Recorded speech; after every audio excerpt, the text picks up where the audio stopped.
About a week after our date, I remembered my promise to make Jan a tape of Cajun and Zydeco music. For some reason, it struck me as an attractive idea, a way to be a nice guy without suffering through another date. I put together a tape of Louisiana fiddle and accordion music, sending it off to Jan with a very short note. Here's the music tape I promised you, not an extra word. 1 week later, I received a note from Jan thanking me for the music. She closed with these words. My mother thinks you're not going to call me for another date, but I think you will. By this time, over 2 weeks had passed since our miserable evening, and this practicing psychotherapist still believed that I was about to call her. How fantastically deluded. Quite suddenly, I was furious, incensed, newly insulted. It seemed obvious to me Jan was a lost, misguided soul who needed my help. I sat down at my big DOS computer and wrote an incisively furious letter detailing exactly why I wouldn't be calling her at any point in this lifetime. If you really wish to see me again, did you think that totally ignoring me while you played with your cats the appropriate way to demonstrate your interest? I also doled out helpful dating advice. For future reference, I don't think it's a good first date move to talk about your desire to give your blood to cats and dogs. It could come off as a tad crazy.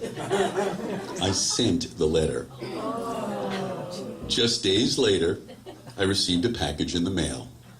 Even before I read the return address, the package seemed to give off a whiff of fury. I thought briefly of the Unabomber.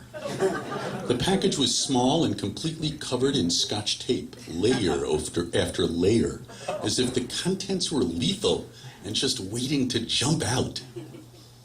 Jan had sent back my music tape, and with it there was a carefully handwritten letter that started like this. Thank you so much for your endlessly considerate letter.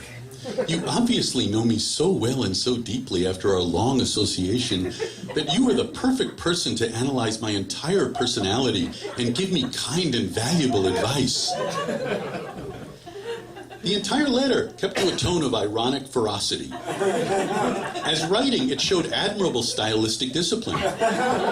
As a recrimination, it was brutally effective. My initial feeling of shock deepened and spread. I was soon overcome by guilt. Why had I sent that letter? I had convinced myself that, in essence, I had been helping Jan. Yes, I was angry, but I also felt positively overflowing with perception. Out of sheer beneficence, I just had to share my analytic prowess. Now quite a different analysis came to me in a sickening rush. A letter like the one I had written had absolutely no possibility of inflicting anything but hurt.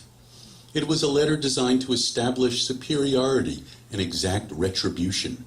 How could I have imagined that Jan might react favorably to my bizarrely inappropriate honesty? And why had I sent that stupid Cajun Zydeco tape in the first place? At the time, I had told myself I was following through on a promise, that I was being generous. But wasn't it the antipodal opposite of generosity to confuse and to tease like I did? I wanted nothing less than to punish Jan for what I felt at the time was her lack of respect, her inability to put me before her pets for even a minute. Sending that tape fairly shouted, I'm a great guy, but you'll never have me, you cat-worshipping freak.